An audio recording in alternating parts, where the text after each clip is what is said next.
maraming salamat po dahil napaka-classic po ito, timeless itong kanta ko. Kaya, syempre, titake na rin natin itong opportunity para masalamatan ang mga tao at mga teams na tumulong para mangyari ang ating Tinig concert.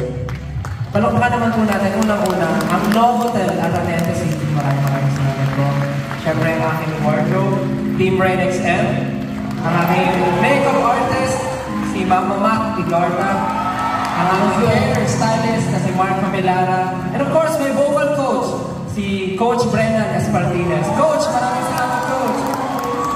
And of course, my Monzi family, maraming salamat. And syempre, 18! Yeah, maraming salamat, 18. And of course, to my family na nandito tonight. I love you so much. Thank you. And of course, naman po ako